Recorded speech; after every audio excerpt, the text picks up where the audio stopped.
Assalamualaikum warahmatullahi wabarakatuh. Halo, selamat pagi anak-anakku semua. Apa kabar kalian hari ini? Alhamdulillah semuanya sehat bukan?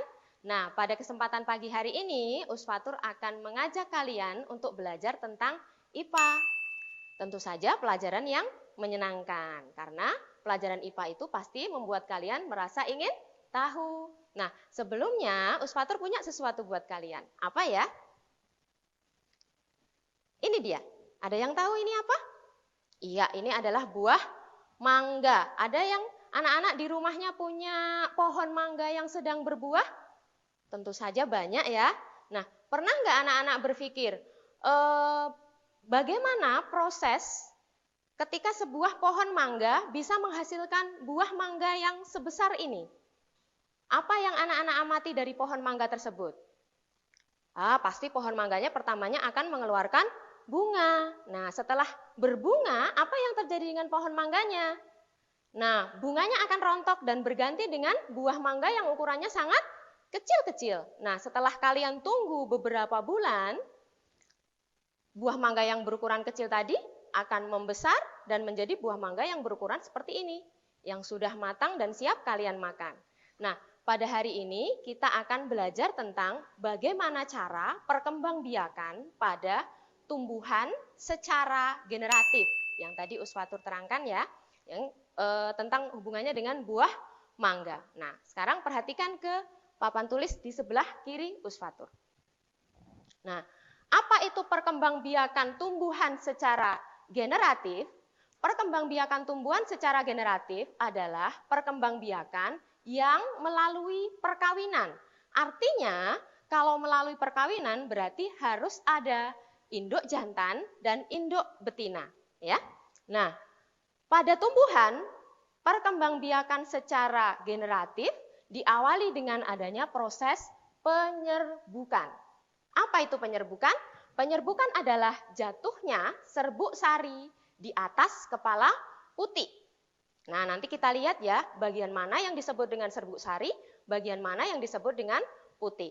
Nah, setelah terjadi penyerbukan, barulah terjadi proses pembuahan. Proses pembuahan merupakan bertemunya antara sel kelamin jantan dengan sel kelamin betina. Nah, baru nanti menjadi proses pembuahan. Nah, jadi intinya pada perkembangbiakan secara generatif itu ada dua proses, didahului dengan penyerbukan, kemudian dilanjutkan dengan pembuahan, baru timbul adanya biji. Begitu ya.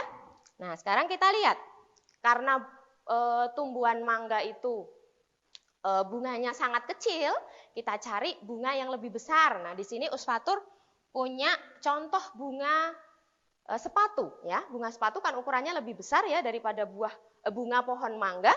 Nah, perhatikan di sini, ini adalah contoh bunga dari tumbuhan bunga sepatu. Nah, bagian-bagian bunga. Nah, bunga merupakan alat perkembangbiakan pada tumbuhan.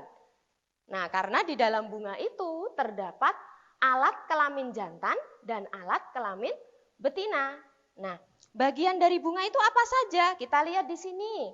Paling atas ada apa anak-anak? Iya, betul. Ini adalah mahkota. Nah, mahkota bunga itu ukurannya paling besar, warnanya mencolok, bisa berwarna merah, ada yang berwarna kuning ya, tergantung bunganya ya. Nah, fungsi dari mahkota bunga itu adalah untuk menarik perhatian serangga. Jadi nanti serangganya seperti kupu-kupu atau lebah itu datang hinggap ke bunga dan membantu proses penyerbukan. Begitu ya.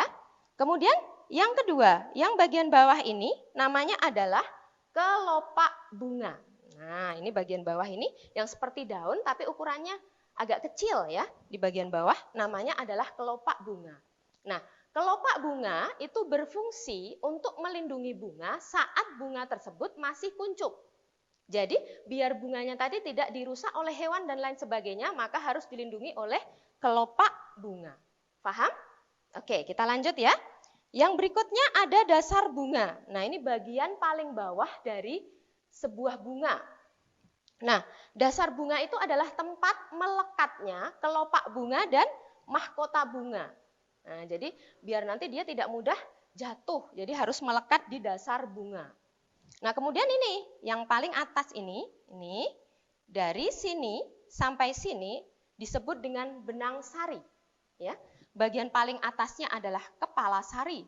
Nah, di atas kepala sari itulah terdapat serbuk sari, ya. Terdapat serbuk sari.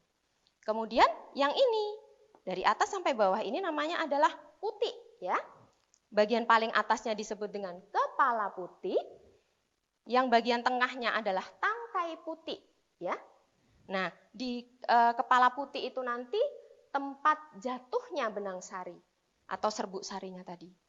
Kemudian bagian paling bawah, di bagian paling bawah putik ini adalah bakal biji dan bakal buah, ya. Jadi nanti pada saat proses penyerbukan, serbuk sari yang berada di kepala sari akan jatuh ke atas kepala putik. Nah, kemudian serbuk sarinya akan masuk ke dalam tangkai putik tersebut. Dan terjadilah pembuahan di bakal buah. Kenapa kok disebut bakal buah? Karena nanti dia akan menjadi calon buah. Jadi kalau contohnya tadi Usfatur bawa mangga, bakal buah nanti kalau dia sudah jadi besar, dia akan menjadi buah mangga yang akan kalian makan. Bisa dipahami? Oke, lanjut ya. Nah, kemudian terjadi pembuahan berikutnya, yaitu di dalam bakal biji. Nah, di dalam bakal biji nanti, bijinya akan tumbuh menjadi lebih besar. Begitu nanti buahnya sudah matang, dia bisa kita tanam sebagai tumbuhan yang baru. Paham ya anak-anak ya? Oke, kalau paham kita lanjutkan. Bagian yang terakhir adalah tangkai bunga. Nah, tangkai bunga ini berguna untuk menghubungkan antara seluruh bagian bunga dengan ranting pohon. Nah, bedanya kalau ini bunga sepatu tadi ukurannya besar, biar kalian lebih mudah untuk memahami. Kalau bunga pada pohon mangga tadi bunganya ukurannya kecil. Nah, bisa dipahami ya anak-anak? Oke. Oke ya anak-anak, kita lanjutkan kembali ke macam-macam. Nah, di sini anak-anak bisa lihat ada 4 gambar ya. Yang pertama adalah penyerbukan sendiri, yang kedua adalah penyerbukan silang, dan yang keempat adalah penyerbukan bastar. Nah, sekarang kita bahas satu persatu, mulai dari penyerbukan sendiri. Anak-anak perhatikan gambar yang paling atas. Nah, di sini kalian bisa lihat bahwa di sini hanya ada satu bunga. Nah, penyerbukan sendiri terjadi apabila serbuk sari jatuh di atas kepala putik bunga itu sendiri. Jadi bunganya hanya satu ya anak-anak, maka disebut dengan penyerbukan sendiri. Bisa dipahami? Oke, bagus. Kalau sudah kita lanjutkan ke penyerbukan tetangga. Nah, di sini anak-anak bisa melihat bahwa ada satu tumbuhan yang memiliki 2 bunga. Coba, ada yang bisa menyimpulkan bagaimana terjadinya penyerbukan tetangga? Bagus. Penyerbukan tetangga terjadi apabila serbuk sari jatuh di atas kepala putik bunga yang lain, tapi masih dalam satu tumbuhan. Paham ya bedanya dengan penyerbukan sendiri ya? Kalau penyerbukan sendiri tadi, serbuk sari jatuh di atas kepala putik bunga itu sendiri.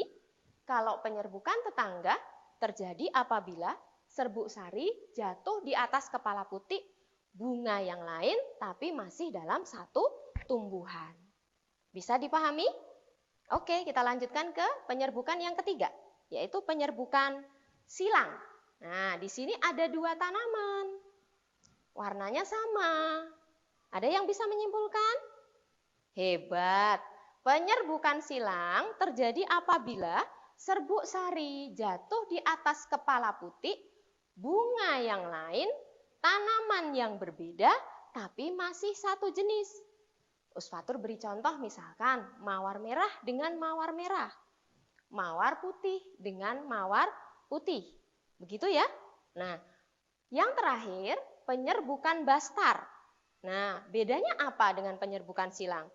Kalau penyerbukan bastar, serbuk sari jatuh di atas kepala putik bunga yang lain, tumbuhan yang berbeda, jenisnya berbeda, tapi masih sama varietasnya.